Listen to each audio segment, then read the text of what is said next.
on passe vraiment sans problème. Et ça nous arrange énormément. C'est ainsi qu'on salue les pouvoirs publics de l'initiative de réhabiliter cette voie afin de soulager les populations, tant cette route rendait difficile les déplacements des populations, mais aussi l'accès aux différents quartiers situés le long de cette route. Néanmoins, nous espérons que la fiabilité et la qualité des travaux effectués satisfassent à la fois les automobilistes, mais aussi les pouvoirs publics.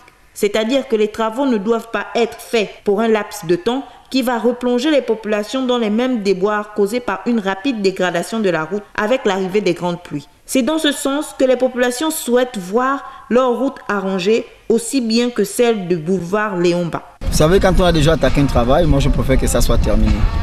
Et enfin que tout le monde soit satisfait. Au jour d'aujourd'hui, il y a une amélioration concernant la route, mais c'est rien que le début. Et je veux vraiment que ça soit fait comme les autres routes. Comme exemple la route de Léon-Bas et celle qui va vers l'aéroport. Ça va vraiment nous arranger. Donc honnêtement, je veux vraiment que cette route soit goudronnée. Et je pense que tous les autres chauffeurs ont le même avis que moi. C'est pour ainsi dire qu'il ne suffit pas d'effectuer des travaux, mais surtout de les suivre, tant pour les usagers de la route que pour les pouvoirs publics, quand nous savons que les fonds octroyés pour refaire à chaque fois cette route peuvent être utilisés pour d'autres projets encore inexploités. Merci, retour sur le plateau. Après ce reportage, quelle lecture faites-vous des pénuries de gaz dans la commune de Port-Gentil? La pénurie de gaz apparemment est toujours récurrente puisque même avec grève ou sans grève, on manque de gaz. Je suis resté pratiquement 3 semaines moi-même sans gaz chez moi, obligé d'utiliser l'électricité. Donc comme heureusement j'ai une cuisinière mixte, sinon je n'avais pas de gaz. Et c'est grâce à une maison que j'ai réussi à obtenir une bouteille de gaz. Donc je pense que ce n'est pas un phénomène lié directement à la grève, mais il en fait partie.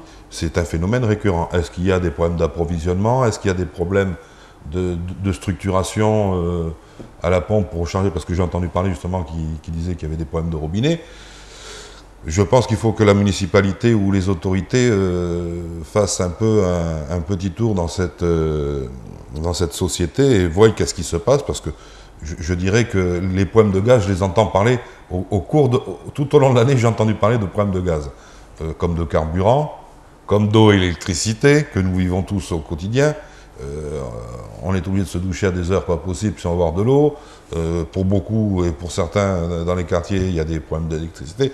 Je pense qu'il va falloir quand même que les autorités locales appellent un peu tous les grands directeurs de ces principaux services ou sociétés et demandent un peu des comptes, parce que la population finit par en pâtir. Surtout dans les périodes où c'est que nous sommes actuellement en saison des pluies. L'électricité est la bienvenue. C'est mieux d'avoir l'électricité à la pompe ou à la douche que chez soi, ou l'eau. Dans le reportage qui a suivi les 2 éléments sur la pénurie de gaz, on a fait état du petit marché de Bac Aviation, donc juste au tournant dit de la SEG. Le paiement des taxes municipales cause généralement des problèmes entre les commerçants et les agents municipaux. Pour vous, y a-t-il une autre solution? Je pense qu'il peut y avoir une autre solution, puisque les commerçants ne sont pas directement sur la voie publique, ils sont aux abords de la voie publique. Donc théoriquement, ils ne devraient pas être taxés à ce sujet-là. En plus, ils font quand même œuvre d'utilité publique, puisque d'après le commentaire qu'en faisait la dame interviewée, elle disait que si les gens sont obligés de se déplacer, ça leur coûte 200 ou 300 francs. S'ils ont un marché à proximité, c'est quand même mieux. Et ça permet de faire vivre aussi des familles, au passage.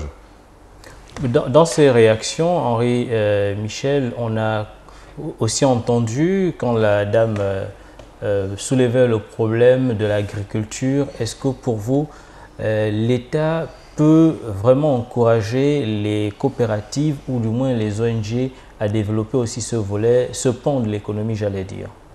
Ce pan de l'économie, pour notre part, nous, pour H2O, puisque nous avons un projet qui se situe dans le sud de Port-Gentil, on a prévu que si nous faisions ces éco-villages comme nous souhaitions avoir une ceinture agricole, ce qui veut dire qui est capable de faire de l'agriculture ainsi que de l'élevage bio. Ce qui veut dire qu'il faut arriver à ramener des jeunes, leur donner les bons outils les bons moyens pour pouvoir développer cette activité et qu'elle leur soit rentable. Mais pour ça, elle ne peut être que garantie. Là, dans ce cas-là, elle sera garantie parce qu'il y aura les éco-villages qui vont fonctionner et le surplus de production pourra être revendu dans la ville qui n'est pas loin. Mais le gros problème qu'il y a surtout, c'est qu'il y a des productions agricoles. Mais c'est l'acheminement de ces productions agricoles qui pose problème bien souvent. Il n'y a pas de route, donc ça vient par bateau. Le bateau, c'est relativement onéreux, puisqu'il faut payer le carburant, le moteur, la pirogue. Tout ça, c'est pris en compte dans le prix arrivé à Port-Gentil. D'ailleurs, on le voit bien. Si on payait le régime de bananes, il coûterait 2 fois ou 3 fois moins cher à l'endroit où c'est qu'il est parti. Donc je pense que c'est là où il faut surtout améliorer la chose. Il y a des productions agricoles. D'ailleurs, on sait bien tous que le grand grenier du Gabon, c'est quand même le nord du pays. Si on pouvait amener toutes les productions agricoles qui sont faites dans le nord du pays, ben on n'aurait presque pas besoin d'importer de légumes, de fruits et légumes dans notre pays. Justement, parlant de voies de communication, dans l'un des reportages que nous avons diffusé il y a un instant, on parlait également de la réhabilitation de la route Kambouaro, Matanda, Hôpital Nchengue. Un mot sur les voies de communication à Port-Gentil. Ben, apparemment, les choses ont l'air de prendre forme, mais est-ce que c'est envisagé de façon durable? C'est la grande question que je me pose. Parce que ces routes-là, on les voit en permanence. Elles sont bien pendant 6 mois et au bout de ces 6 mois, on recommence à les revoir avec des trous énormes. Et en particulier celle qui arrivait, qui était juste devant le Kambouaro, il y avait des trous énormes. Les voitures qui passaient là étaient en permanence ralenties. Les amortisseurs en prenaient un coup. Puisque j'habite pas loin, je sais que cette route-là, puis après, même après, quand on arrive au virage qui reprend vers le carrefour, qui reprend vers le boulevard Léon-Bas, qui fait tout le boulevard Léon-Bas, au carrefour Forasol, c'était pareil, il y avait des trous partout. On ne pouvait même plus circuler. Mais est-ce que là, c'est la mairie ou les pouvoirs publics? Ben, apparemment, d'après ce que je crois, c'est quand même la mairie qui s'occupe des travaux de voirie dans sa ville. Donc, il y a peut-être l'État qui finance je vais dire la construction de la route, mais après il faut aussi l'entretenir. Le gros problème que l'on a souvent dans nos pays africains, c'est que on fait de superbes choses, mais il n'y a bien souvent pas de budget pour entretenir. Et c'est là où est le vrai problème, c'est que on peut avoir la plus belle chose du monde, si on ne l'entretient pas, eh ben, elle va se gaspiller, comme on dit ici. Parlons un peu de l'économie. Le secteur pétrolier est paralysé avec des grèves illimitées dans plusieurs entreprises, à l'exemple du groupe Schlumberger qui a déclenché une grève il y a quelques jours. Reportage. L'Organisation nationale des employés du pétrole a donné un point de presse sur la grève générale illimitée entamée par les personnels du groupe Schlumberger hier en début d'après-midi pour manifester leur mécontentement face aux violations des dispositions légales et réglementaires faites par Schlumberger Gabon. Le piquet de grève déclenché par les travailleurs des sociétés SOSA, COPS et Géo Industries composant le groupe Schlumberger Gabon avec l'appui de l'ENEP depuis le 26 janvier 2013 à minuit après 5 jours de préavis conformément à l'article 345 du Code du travail gabonais. Les Gabonais chôment, nous savons que le taux de chômage est élevé. Le gouvernement gabonais, pour protéger l'emploi, l'Assemblée nationale qui vote les lois, qui adopte les lois, justement a garanti la priorité d'emploi aux Gabonais. Et pour préserver cet emploi en priorité aux Gabonais, a voulu que les étrangers n'occupent qu'un seul emploi au Gabon. Et à Schlumberger, d'accord, il y a une violation flagrante de ces dispositions légales. Au-delà de ça, nous n'avons même pas de délégués du personnel, alors que la loi oblige les entreprises à avoir des délégués du personnel qui représentent les personnels dans les discussions employeurs-employés à partir du moment où l'effectif est supérieur à 10. Schlumberger compte plus de 300 employés et n'a toujours pas de délégué du personnel depuis le mois de février 2012. Il revendique entre autres le licenciement abusif, le non-paiement des heures supplémentaires effectuées sur site, le non-octroi des jours de récupération et le cumul des postes par les directeurs expatriés. Philippe Guérondel est à la fois directeur général de la compagnie d'opération pétrolière Schlumberger et Sosa. Welild Benlaga est lui aussi directeur des ressources humaines des entités COPS, Sosa et Geo Industry, pour ne citer que cela. Ils occupent des postes en violation flagrante des dispositions en la matière qui voudraient qu'un expatrié ne peut exercer qu'un seul emploi et un seul poste, ce que dénoncent les employés. Selon Hans Landry Ivala, le NEP interpelle les autorités étatiques sur l'emploi massif des étrangers au détriment de nationaux. Notamment violation qui tourne autour de l'emploi de la main-d'œuvre étrangère, cet emploi qui se fait de manière abusive et illégale. Par exemple, le directeur général qui occupe 2 emplois en violation de l'article 105 du Code du travail, qui voudrait qu'un étranger qui puisse exercer une activité salariée au Gabon doit être muni d'une autorisation individuelle d'emploi qui l'autorise, comme son nom l'indique, à exercer un seul emploi dans une seule entreprise, alors que le directeur général est directeur général de la société COPS et d'une autre société qui s'appelle Sosa. Aussi le directeur des ressources humaines qui est étranger et qui occupe 3 emplois, qui est directeur des ressources humaines de la société COPS, de la société Sosa, de la société Geo Industry. De nombreux motifs de récrimination non pris en compte par la direction générale du groupe Schlumberger sont à l'origine des remous sociaux observés dans le groupe. La direction générale, pour sa part, a saisi par correspondance le NEP en vue d'entamer dès ce mercredi des négociations. Henri Michel, au regard de ce reportage, le code gabonais du travail est bafoué. Quel est votre commentaire? Je pense qu'il faut que les acteurs qui sont concernés par ces problèmes contactent l'inspection du travail. Je pense que c'est le premier point qu'il faut faire en disant nous sommes tant d'employés et il n'y a pas de délégué de personnel, ce qui est anormal. Normalement, à partir d'un certain nombre d'employés, il doit y avoir un délégué du personnel. Et ensuite, activer les services prévus par ce genre de choses et voir si ça ne bouge pas, peut-être monter plus haut auprès du gouverneur pour exposer les problèmes. Je pense qu'il y a des solutions, mais d'abord c'est l'inspection du travail puisque c'est la base, c'est quand même eux qui sont en charge des problèmes de travail et après peut-être monter plus haut s'il le faut. Je pense que c'est par là qu'il faut passer. C'est vrai que c'est anormal ce genre de situation, mais il faut savoir aussi quels sont les accords qui ont été conclus entre le pays où ces sociétés-là sont implantées. Là aussi, peut-être que tout le monde n'est peut-être pas au fait des accords passés entre le gouvernement gabonais et Schlumberger, je n'en sais rien. Moi-même, je ne m'avancerai pas sur ce terrain-là.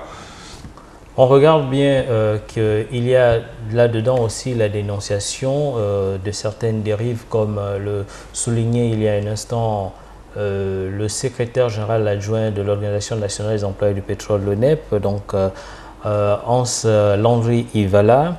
Le cumul des postes, il n'y a pas que dans le volet politique. Ça existe un peu partout. Je pense que, et ça c'est une manière de réduire les finances. À partir du moment où vous avez une personne qui occupe 3 postes, elle revient moins cher que si on était obligé d'employer 3 personnes. Il y a un volet économique qui est tout à fait apparent. Bon, maintenant, est-ce qu'ils ont le droit? Si la loi dit le contraire, je pense qu'il faut qu'ils soient sanctionnés. Si c'est des accords qui sont passés de gré à gré entre, je veux dire, le ministère du Travail et Schlumberger, dans ces cas-là, peut-être faut-il révoquer ces accords. Là aussi, on constate qu'il n'y a pas seulement Schlumberger, puisque Sogara, depuis le 14 janvier dernier, est en grève. Et il y a des conséquences, comme on l'a vu un peu plus loin, lorsqu'on parlait de la pénurie de gaz. Est-ce qu'on ne revient pas, Henri, sur les conséquences observées dans le déclenchement de toutes ces grèves dans le secteur de l'or noir? Le secteur de l'or noir est en crise, puisque pourquoi est-il en crise? On le sait tous, l'or noir est sur le déclin, donc il y a moins en moins de place, alors qu'on a connu un âge d'or extraordinaire. Les années 80, c'était l'âge d'or du pétrole, du gaz, de tout ce que l'on voulait. Et ça a fait la fortune de beaucoup de gens au Gabon. Maintenant, on est sur le déclin et je pense que là aussi, il y a le fait que les gens n'envisagent pas un retour à autre chose, ou très peu, de passer à autre chose. Le pétrole, c'est la fin. Dans le meilleur des cas, il nous reste 20 bonnes années encore, et après, ça risque d'être beaucoup plus compliqué. Et là, ça risque de poser problème d'ailleurs, puisque si on n'a pas d'industrie de reconversion, je pourrais dire, ou de secteur industriel de reconversion, on va faire quoi de tous ces gens qui ne sont pas arrivés à l'âge de la retraite aussi? En parlant de retraite, rentrons dans le monde de l'éducation, puisque c'est là où se prépare l'avenir. Le chantier de la reconstruction de l'école Henri Clément avance à grands pas. La drogue en milieu scolaire est un phénomène qui perdure. Jean-Jacques Mavungu et Ladia Konga pour le constat.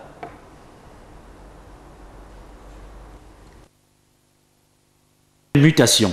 La ville de Port-Gentil n'est pas en reste.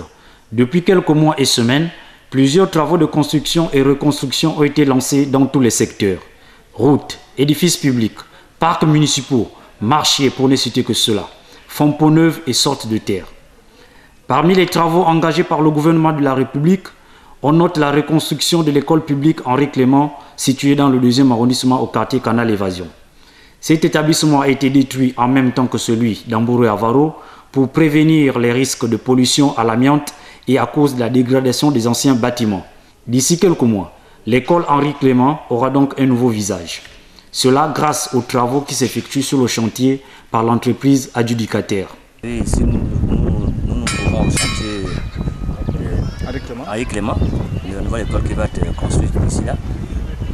Normalement, on a un délai de 6 mois pour exécuter ce chantier. Ça fait pratiquement 3 semaines que le chantier a normalement bien déroulé. Et sincèrement, nous n'avons aucune difficulté depuis que nous avons commencé. Les pluies ne sont pas vraiment grandes en tant que telles, sauf que lorsqu'il pleut, on se met là-bas à l'abri. On a le temps de récupérer ce temps de travail. À part le soleil, sincèrement, tout se passe dans les bonnes conditions. Comme vous pouvez le constater, les travaux entamés sur ce site, au risque de nous tromper, vont bon train. Cela malgré les intempéries, le soleil accablant constaté en ce moment dans notre commune. Au regard de l'évolution et du rythme de travail, sans oublier les moyens techniques et humains déployés sur place, rien ne semble présager un ralentissement du travail ou encore ne pourrait décourager ces vaillants travailleurs qui, avec leur savoir-faire, comptent aller jusqu'à l'aboutissement du chantier.